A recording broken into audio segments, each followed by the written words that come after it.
आकुति का विवाह रुचि प्रजापति के साथ हुआ, जिनके यहाँ साक्षात यज्ञ भगवान पधारे। प्रसूति जी का विवाह दक्ष प्रजापति के साथ हुआ। 16 कन्याएं हुई। 13 धर्म को ब्याही गई, एक अग्नि को ब्याही गई, एक पितरों को ब्याही गई और एक का विवाह भगवान शिव से हुआ, जिनका नाम था सती देवी। बाकी सबके तो संतान हुई, पर जिन सती जी का विवाह भगवान शिव से हुआ था उनके कोई संतान नहीं हुई। क्यों नहीं हुई? विदुर जी ने प्रश्न किया। भगवान शिव तो आशुतोष हैं, क्यों कोई संतान नहीं हुई? तो कहा एक बार दक्ष जब आए, प्रजापति का पद मिला था तो सब खड़े हुए, शंकर जी खड़े नहीं हुए और दक्ष को क्रोध आ गया। दक्ष ने देखा सब खड़े हुए, 3 लोग खड़े नहीं हुए, ब्रह्मा विष्णु महेश। ब्रह्मा जी को देखा, कहा कोई बात नहीं, पिताजी हैं, बेटा कोई कितना ही बड़ा हो जाए बाप थोड़ी खड़ा होगा बेटे के आने पे। भगवान नारायण को देखा, कहा ये तो दादाजी हैं। पर जब शिव जी को देखा, कहा अरे ये तो दामाद है, दामाद पुत्र के समान होता है, ये मेरे आने पे क्यों खड़े नहीं हुए? खूब खरी खोटी सुनाई। और अंत में इतना क्रोध आया कि भगवान शिव को श्राप ही दे दिया कि जाओ श्राप देते हैं, तुम्हें किसी यज्ञ में कोई भाग नहीं मिलेगा। अच्छा, ये श्राप दिया तो तुरंत नंदीश्वर खड़े हो गए, बोले दक्ष खूब मैं की भाषा बोलते हो, जाओ हम श्राप देते हैं, तुम्हें बकरी का सिर लगेगा। तो दक्ष के पक्ष से भृगु महाराज खड़े हो गए, बोले नंदीश्वर मैं श्राप देता हूं, तुम सब शिव के गण पाखंडी हो जाओ। तो सारे शिवगण खड़े हो गए, बोले बुढ़े बाबा हम सब शिवगणों को श्राप दिया, जाओ हम भी श्राप देते हैं, तुम्हारे जैसे चाटुकार ब्राह्मण भिखमंगे हो जाएं। तो भोले बाबा ने विचार किया ये तो श्रापा श्रापी करने लगे, ये स्वागत समारोह हो रहा है कि श्राप समारोह। तो भोले बाबा तो सबको लेके चले गए। दक्ष भगवान शिव के इस विरोध को अभी भी नहीं भूले। दक्ष ने शिव जी को अपमानित करने के लिए एक यज्ञ किया। उस यज्ञ में सबको बुलाया, पर शंकर भगवान को नहीं बुलाया। सती माता को जब पता चला तो सती जी ने भगवान शिव से आग्रह किया। यद्यपि भगवान शंकर ने उनको रोका, पर वे मानी नहीं। तो 60,000 गणों को देके भगवान शिव ने विदा किया है। सती जी ने जब यज्ञ मंडप में जाकर देखा, छोटे छोटे देवताओं के तो विशाल भाग हैं, पर देवाधिदेव महादेव भगवान शंकर का कोई भाग नहीं है। तो शिव अपमान सहा नहीं गया और सती जी ने उसी समय योगाग्नि में अपने शरीर को जलाकर भस्म कर दिया। बोल सती मैया की। और जब भगवान शिव को पता चला तो वीरभद्र करी को पठाए। शंकर भगवान ने वीरभद्र जी को भेजा और वीरभद्र जी ने जाकर के सब को विधिवत फल दिया। किसी का दांत तोड़ दिया, किसी की आंखें निकाल ली और अंत में तो दक्ष को पकड़कर पटक दिया और दक्ष के सिर को धड़ से अलग करके हवन कुंड में स्वाहा कर दिया। बोल शंकर भगवान की। सब देवता भागे, ब्रह्मा जी के पास आए, त्राहिमाम त्राहिमाम। ब्रह्मा जी ने कहा क्या हुआ? बोले सरकार भगवान शिव के क्रोध से हमारी रक्षा कीजिए। गए थे अपना भाग लेने, हमारी गांठ का और चला गया, सब देवता खंडित हो गए। ब्रह्मा जी ने कहा तो जिस यज्ञ में हम त्रिदेव न गए हों उस यज्ञ में जाओगे तो यही परिणाम तो होगा।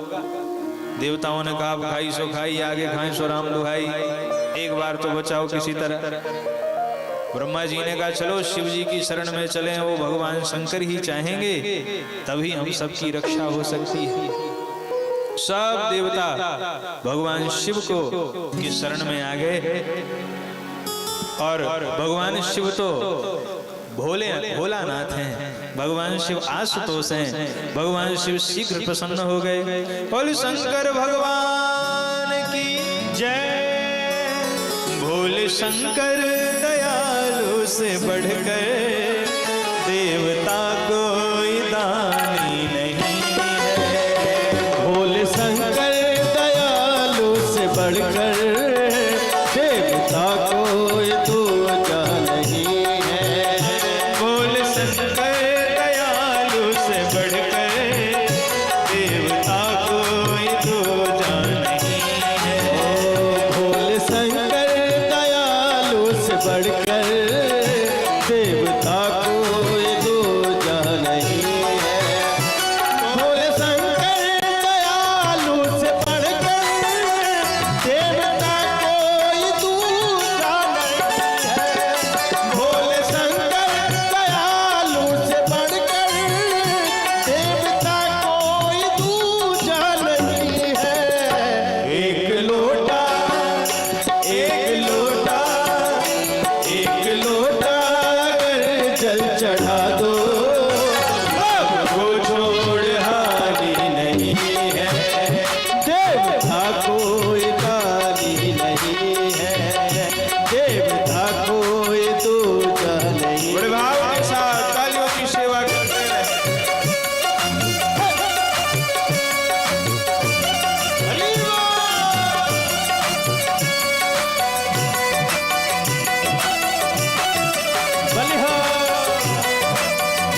दिल से उस दयालु के दिल में जरा भी कपट के निशानी नहीं है। उस दयालु के दिल में जरा भी कपट की निशानी नहीं। कोई तो चाह नहीं है, लाख को छोड़ हानि नहीं है। सभी लोग दोनों हाथ करके बड़े भाव के साथ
बोले भक्त वत्सल भगवान की, शंकर भगवान की जय।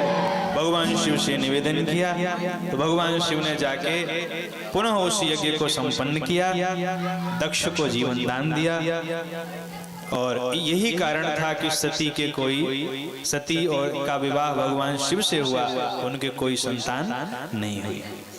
प्रियव्रत और उत्तानपाद की दो रानियां थी, सुनीति और सुरुचि। सुनीति के बेटा हुए ध्रुव और सुरुचि के बेटा हुए उत्तम। एक दिन ध्रुव जी महाराज अपने पिता की गोद में बैठने जा रहे थे, माँ ने हाथ पकड़कर उतार दिया, कहा बेटा जा, अगर पिता की गोद में बैठना है तो परम पिता की उपासना कर, और जब वो भगवान प्रसन्न हो जाएं तो उनसे आशीर्वाद मांगना कि तेरा जन्म मेरी कोख से हो। ध्रुव जी अपने माँ के पास रोते बिलखते आए। माँ ने कहा बेटा, तेरी सौतेली माँ ने बिल्कुल ठीक कहा है, अगर तू पिता की गोद में बैठना चाहता है तो जाकर परम पिता की उपासना कर। वो परम पिता कहाँ मिलेंगे? तो माँ ने कहा वन में मिलेंगे। ध्रुव जी महाराज वन में चले गए। नारद जी ने परीक्षा ली, ध्रुव जी उस परीक्षा में पास हुए। नारद जी ने कहा जाओ आप जाकर के ओम नमो भगवते वासुदेवाय मंत्र का जाप करो।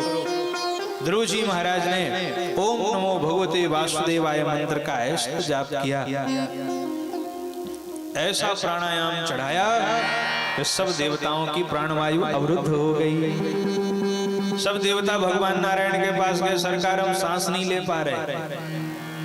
भगवान नारायण ने कहा क्योंकि ध्रुव की श्वास मेरी श्वास में समाहित हो गई, इसलिए उसके श्वास रोकने से मेरी श्वास रुक गई है, इसीलिए तुम सबकी श्वास रुकी हुई है। भगवान नारायण तुरंत ध्रुव जी के पास में आए, ध्रुव जी को दर्शन दिया, ध्रुव जी के गाल पर अपने शंख का स्पर्श कराया, ध्रुव जी को सारे वेद वेदांत का ज्ञान हो गया। भगवान ने ध्रुव जी को 36,000 वर्ष राज्य करने का आशीर्वाद दिया और उसके बाद कहा उसके बाद तुम मेरे ही धाम में आओगे, तुम्हारे लिए ध्रुव लोक का निर्माण हमने कर दिया है। ध्रुव जी महाराज भगवान का दर्शन पाकर लौटे तो जिस सौतेली माँ ने अपमान किया था, उन्हीं सौतेली माँ ने सबसे आगे आकर ध्रुव जी का स्वागत किया है। क्यों? क्योंकि जेहि पर कृपा राम के होई, जेहि पर कृपा राम की होई, जेहि पर कृपा करे सब कोई, तेहि पर कृपा करे सब कोई, करे सब करे सब कोई। ध्रुव जी महाराज ने 36,000 वर्ष राज्य किया और अंत में मृत्यु देवता आए, बोले सरकार अब आपका समय हो गया, हमें स्वीकार कर लीजिए। इधर मृत्यु देवता खड़े और उधर भगवान का दिव्य विमान आ गया। अब विमान भगवान का थोड़ा ऊंचा था, धरती से थोड़ा ऊंचा था, तो ध्रुव जी महाराज ने मृत्यु देवता को कहा जरा नीचे दबो, आप नीचे बैठो। मृत्यु देवता नीचे बैठे और मृत्यु के सिर पर पैर रख करके ध्रुव जी महाराज भगवान के विमान पर सवार हो गए। भगवान के भक्त की सामर्थ्य देखिए, भगवान के भक्त मृत्यु को भी कुछ नहीं गिनते। भगवान के धाम जाने लगे तो याद आया कि मैं अपनी माँ को भूल आया। ध्रुव जी उदास हो गए। पार्षदों ने कहा क्या हुआ महाराज? बोले जिस माँ के कारण मैं आज भगवान के धाम को जा रहा हूँ, मैं उस माँ को भूल आया। भगवान के पार्षदों ने कहा ध्रुव जी महाराज वो देखिए आगे आगे विमान में आपकी माता जी ही चली जा रही हैं। अरे जिस माँ ने आप जैसे वैष्णव को जन्म दिया हो, वो माँ क्या आपसे पीछे रहेगी? वो माँ तो आपसे आगे भगवान के धाम को जाएगी। तो ध्रुव जी महाराज भगवान के धाम में गए नाम के प्रभाव से। इस प्रसंग से हमें शिक्षा मिलती है कि हमेशा अपने बच्चों को सुंदर संस्कार देना चाहिए, क्योंकि अगर हम धन देंगे तो पता नहीं उस धन का सदुपयोग करे दुरुपयोग करे, लेकिन अगर हम अपने बच्चे को संस्कार दे देंगे तो निश्चित ही हमारे बच्चे का परम कल्याण हो जाएगा। इसलिए संस्कार देना है। ध्रुव जी महाराज भगवान के धाम में गए। बोलो भक्त वत्सल भगवान की जय। तो आइए इस सुंदर भाव के साथ आज की कथा को विश्राम करेंगे। कल कथा का चतुर्थ दिवस है।